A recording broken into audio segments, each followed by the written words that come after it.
सरकार द्वारा निराश्रितों के लिए सुखाश्रय योजना की घोषणा के बाद आज पूर्व सीपीएस एवं विधायक राजेश धर्मानी ने देवली स्थित मानव संस्थान ट्रस्ट द्वारा संचालित वृद्धा आश्रम ओल्ड एज होम में सामाजिक न्याय एवं अधिकारिता विभाग की ओर से आयोजित एक कार्यक्रम में बतौर मुख्यातिथि शिरकत। उन्होंने वृद्धा आश्रम में रह रहे वृद्ध जनों को रेवड़ी, गचक व तिल के लड्डू वितरित किए और सभी को लोहड़ी और मकर संक्रांति की शुभकामनाएं दी। इस अवसर पर उन्होंने कहा कि वर्तमान प्रदेश की प्राथमिकता समाज में पीछे छूटे लोगों को मुख्यधारा में शामिल करना है। किसी भी समाज में निराश्रित और विकास की दृष्टि से पीछे छूटे लोगों को यदि मुख्यधारा में शामिल नहीं किया जाए तो वह समाज विकसित और सभ्य नहीं माना जाएगा। उन्होंने कहा कि प्रदेश के मुख्यमंत्री सुखविंदर सिंह सुक्खू के नेतृत्व में सरकार बनते ही सुखाश्रय योजना की घोषणा की और इस योजना को शुरू करने से पहले ही बाल देखभाल संस्थाएं, नारी सेवा सदन, शक्ति सदन और वृद्ध आश्रम में रह रहे निराश्रित बच्चों, महिलाओं और वृद्धजनों को सभी महत्वपूर्ण त्योहारों को मनाने के लिए 500 रुपए का उत्सव अनुदान प्रदान करने की अधिसूचना जारी कर लाभार्थियों को राशि वितरित। उन्होंने कहा कि जैसे हम सभी मुख्य त्योहारों को अपने परिवार के साथ मनाते हैं और त्योहारों के दौरान एक दूसरे को उपहार इत्यादि भेंट एक दूसरे की खुशी में शामिल होते हैं, वैसे ही इस उत्सव अनुदान से खरीदे गए उपहारों को भेंट कर निराश्रित लोग भी त्योहारों के दौरान घर जैसा महसूस करेंगे। बताया कि प्रदेश के निराश्रितों के लिए मुख्यमंत्री के नेतृत्व में लगभग 101 करोड़ रुपए का सुखाश्रय कोष स्थापित किया गया है, जिसके माध्यम से राज्य के विभिन्न हिस्सों में 3 एकीकृत समाज कल्याण संस्थान खोले जाएंगे, जिसमें बेसहारा बच्चों, निराश्रित महिलाओं एवं वृद्ध जनों के लिए आवासीय परिसर बनाया जाएगा।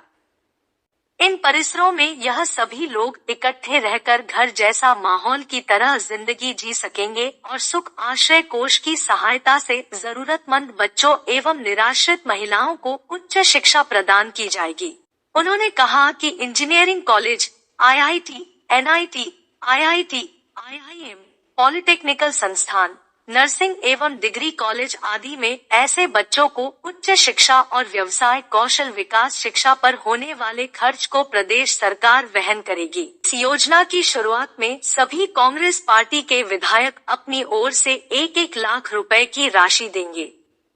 उन्होंने मानव सेवा ट्रस्ट के सदस्यों को आश्वासन दिया कि महीने में एक बार डॉक्टर द्वारा वृद्ध आश्रम में रह रहे लोगों की स्वास्थ्य जांच की व्यवस्था की जाएगी और इलाज के लिए अस्पताल लाने ले जाने के लिए 108 एम्बुलेंस या रेड क्रॉस की तरफ से एम्बुलेंस की निःशुल्क व्यवस्था की जाएगी, ताकि वृद्धाश्रमों में रह रहे लोगों को किसी भी परेशानी का सामना न करना पड़े और सही समय पर इनका इलाज हो सके। उन्होंने कहा कि वैसे तो भारतीय समाज में वृद्धा आश्रम खोलने की कल्पना करना गलत लगता है, लेकिन सच्चाई इसके एकदम उलट है। आज कुछ लोग अपने बुजुर्ग परिवारों को रास्ते पर छोड़ देते हैं, जिनकी देखभाल करने वाला कोई व्यक्ति नहीं होता। ऐसे में वृद्धा आश्रम एक आशा की किरण लेकर आती है और इन बेसहारा लोगों को सहारा देती है। उन्होंने सभी परिवारों से अपील करते हुए कहा है कि अपने घर के वृद्ध सदस्यों को अकेला ना छोड़े। इस अवसर पर मानव सेवा ट्रस्ट के अध्यक्ष प्रकाश चंद बंसल ने मुख्य अतिथि का स्वागत करते हुए वृद्ध आश्रम में पेश आ रही समस्याओं के बारे में अवगत कराया और प्रदेश सरकार का निराश्रितों के लिए सुखाश्रय योजना लाने के लिए आभार व्यक्त किया। इस अवसर पर प्रधान ग्राम पंचायत देवली विमला सोनी, नगर पार्षद घुमारवी राकेश शर्मा, सेवानिवृत्त अवर सचिव रचपल शहीद सहित सामाजिक न्याय एवं अधिकारिता विभाग के अधिकारी और मानव सेवा ट्रस्ट के सदस्य उपस्थित रहे। महिलाओं के लिए भी आश्रम होगा, अपंग बच्चों के लिए भी आश्रम होगा और अनाथ बच्चों के लिए भी आश्रम होगा। रात को वो अपने अपने आश्रम में रहेंगे, लेकिन दिन में वो एक दूसरे से बातचीत कर सकते हैं, मिल सकते हैं, जुल सकते हैं। तो वृद्धों को बच्चों की कंपनी मिलेगी और बच्चों को जो है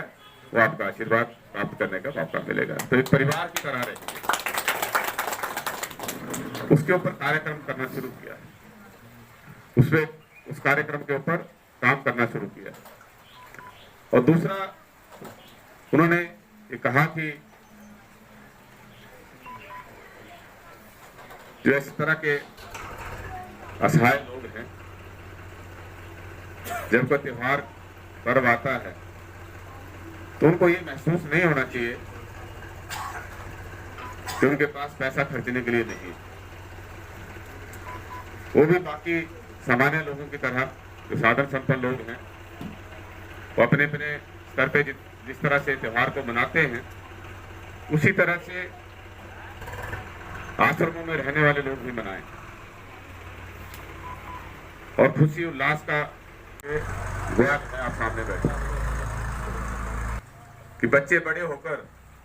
अपने वृद्धजनों का सम्मानजनक तरीके से पालन पोषण करें। और ऐसा 98-99% जो परिवार हैं वो करते भी। लेकिन अपवाद सब जगह होते हैं और उसकी वास्तविकता अगर समाज की देखें तो ये आपके सामने रखी है कि किस तरह से बुजुर्ग जो है वो ढाबे का पास मिले, किस तरह से जो है वो रेन शेल्टर में रहते हुए पाए गए, किस तरह जो सड़क पर घूमते हुए उनको कोई सहारा नहीं दिखा तो पुलिस ने आपके पास पहुंचाया, या किस तरह से जब परिवार ही बेईमान हो गया तो फिर वो घर में रहते हुए भी घर से दूर हो गए। तो अलग अलग कारणों से आप लोग इस